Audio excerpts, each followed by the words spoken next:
De-dollarization has always been seen as conspiracy theory, but recently even mainstream media has started talking about it. Does that mean that the world is heading towards de-dollarization? Does that mean that United States will cease to be owning the reserve currency? Well, I don't think it's going to be so easy to dethrone USD, and there are some reasons for that. In this video, I'm going to talk about that.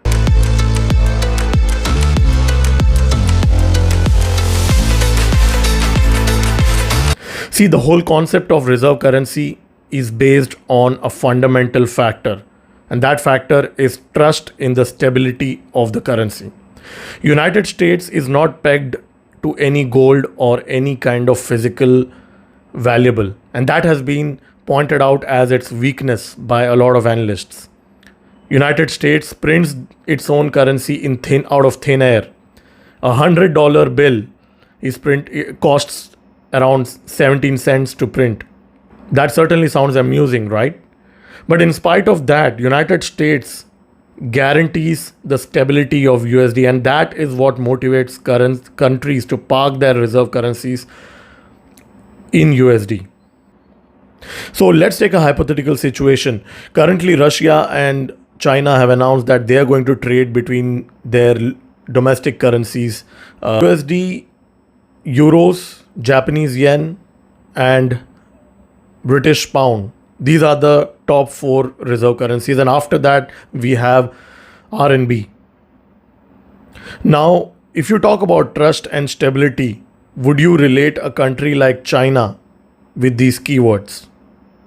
Far from being stable, over the last few years we have seen the kind of instability in China that we haven't seen for decades. Their management of COVID, their current real estate slowdown, their dubious currency management. I can go on and talk about the stability, or rather the instability of Chinese economy. And I won't even get into Russian economy. They are in the middle of a war.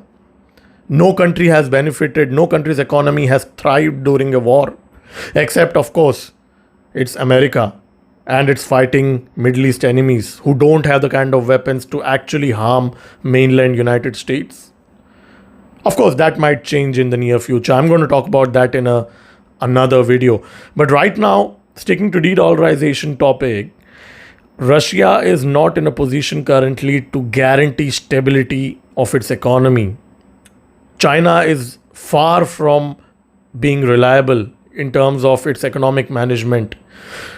The authoritative regime within China further puts a question mark. See, the entire world has complained that United States has militarized its dollar by freezing Russia's reserves immediately after Russian aggression against Ukraine. But just imagine if certain countries park their reserves in yuan, would they be more secure compared to United States, that their currency would not be frozen in case of a conflict with a country which is an ally of China or even China?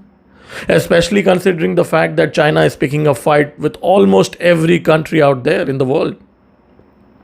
Would you park your reserves in a country which is threatening you? Would you park your reserves in a country which is threatening the world that it may invade its neighbor at any given point of time? Just imagine. So I don't think China can earn the kind of trust in other countries to park their reserves in yuan. I mean, it must be a pipe dream for a country to think that their currency or their reserves are secure with yuan. So, I mean, really don't think that it's going to happen. Maybe there might be few African countries who might choose that path. But honestly, I mean, I think it's a pipe dream to think that countries are going to park their reserves in yuan. Now, another thing that's being talked about is BRICS currency. I mean, I'm all for alternative to USD, right? I mean, I believe that United States has seriously misused its position in the world order by militarizing USD. Okay, so I'm all for an alternative, but this BRICS currency, I'm a bit skeptical about that, and I'll talk about the reasons. See, the first reason is that the synergies between the BRICS nations, I mean, you're talking about, again, Russia, China, India, South Africa. Brazil. So, I mean, these are among the countries of BRICS, and there is really no synergy between these countries. Russia and China, yes, I mean, there are some serious synergies. India and China, they are enemies of each other. They both consider themselves as strategic enemies of each other. Of course, there is a trade deficit that India has with China. India exports a lot from China, but that doesn't mean that everything is fine between India and China. I mean, there have been border clashes over the last three years. Just recently, few days back, China has named 11 Indian towns with Chinese names. So, I mean, honestly, how can India be partner with China in BRICS, with China renaming India's territory, with China deploying more than 2 lakh troops in line of actual control across the thousands of kilometers of border between India and China? I mean, I fail to understand.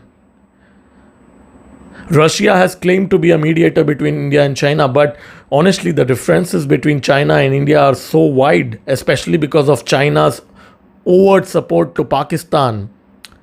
There are rumors that China has even planted missile silos within Pakistan. I mean, again, I'll talk about that in a separate video, but the point is, India and China are far from a comfortable position in terms of relationships in territory. So how are the 3 largest countries or the 3 largest economies within BRICS going to get along?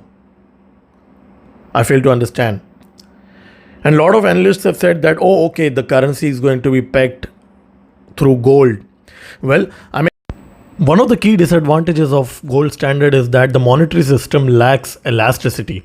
Under this standard, money supply depends upon the gold reserves, and gold reserves cannot be increased easily. So money supply is not flexible enough to be changed to meet the changing requirements of the country. Also, when everything is fine, gold works well. But during war or economic crisis, countries seem to hoard gold and they would not be willing to part with their gold. Because of this, there is economic instability among countries. Besides, gold standard requires cooperation between countries, because during World War I, we saw how lack of international cooperation led to demise of gold as a currency. Under gold standard, it is much more probable that problems of one country are passed on to another one. And yes, the currencies can be pegged towards gold, but wouldn't that give China an opportunity to weaponize BRICS currency against another BRICS currency, like, let's say, India, in case of a future India-China conflict? How is Indian government going to react that? I mean, in fact, India has even shied away from being part of regional economic cooperation, which was supposed to happen between India, China, and countries in Asia. And South Africa is really not a major power. I mean, let me give you an example. The Chinese GDP is $16 trillion, okay? And all other 4 BRIC members' GDP combined is around $7 billion, okay? So how is this balance going to play out? I mean, tomorrow, if countries are going to trade in BRICS currency. So, of course, there are some advantages, but there is a serious disconnect when people say that, countries are going to unite. Saudi Arabia and a lot of other countries have expressed interest to join BRICS. Okay, let's assume that Saudi Arabia joins BRICS. Saudi Arabia's GDP is around $700 to $800 billion, which is nothing compared to $16 trillion of China. And even with Saudi Arabia coming in, China is going to dominate. China, and just imagine a country which is supposedly going to invade its neighbor, Taiwan, for whatever invalid or valid reasons. I won't go into that. But how is it supposed to be a stabilizing factor within BRICS? What if tomorrow there are more sanctions on China, and Chinese economy collapses because of its war?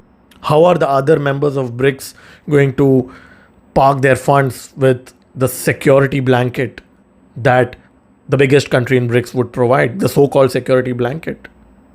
I fail to understand. See, United States is far from being a good ally to any country. United States has messed up many countries in Middle East. They've screwed up Libya. They've screwed up Iraq. They did a bad job in Afghanistan. You can say anything, but the matter of fact is that United States is still a democracy and a stable democracy. I mean, democracies are flawed. I mean, I disagree with a lot of things that are happening every single day in United States with the kind of LGBT propaganda or the far left or the gun violence. There are many things I hate about United States, but at the end of the day, there is some order, right? Even in India, I mean, a lot of people and a lot of Western journalists think that the democracy in India is under threat because of supposedly an authoritative regime. But the matter of fact is that 1.4 billion people are there, and majority of them vote with a free mind and choose their rulers, right? And that brings an order. So, in fact, I would say in a hypothetical situation that tomorrow United States gets dethroned as reserve currency, I think Indian rupee has a better chance of being a stable reserve currency compared to any other currencies. I'm not saying this because I'm an Indian, but just look at the fact that India is a democracy. It has 1.4 billion people. It is the fastest growing economy in the world for the last almost 5 to 6 years. It has continued to be there. It is, even currently, it is the only country in the world where inflation has not wreaked havoc. There is a lot of foreign direct investment coming in India. And honestly, India can be a stabilizing factor in an increasingly polarized world. I mean, Russia talks to India, United States talk to India. So India can be a middle currency. But India would be the reason why BRICS might never take off, because India would be very, very careful in partnering with China in a pegged currency. Instead, India would prefer to trade in its own rupee currency with Saudi Arabia, UAE, Russia, and countries which have good relations with India. And that has already started. Vostro accounts, 24 countries have opened their Vostro accounts in India. They are more willing to accept Indian rupee. So it's not like de-dollarisation is not happening. Yes, it is happening, but it is not happening at such a large scale that would amount to a collapse of USD. Yes, there might be some reduction in USD reserves, but that wouldn't mean a total collapse of USD. Countries would still trade in USD. The fact is that United States, even today, is the world's strongest economy. Yes, it is in a bad phase. It was in a bad phase in 2008 when there was a recession. There have been times when United States has been in crisis, but it has always come out of it. So there is still a lot of goodwill, or I would rather say arm twisting of United States with these countries. And I think United States can fix this also, right? I mean, if United States stops lecturing other governments on how they should run their countries, I think United States will gain a lot of friends.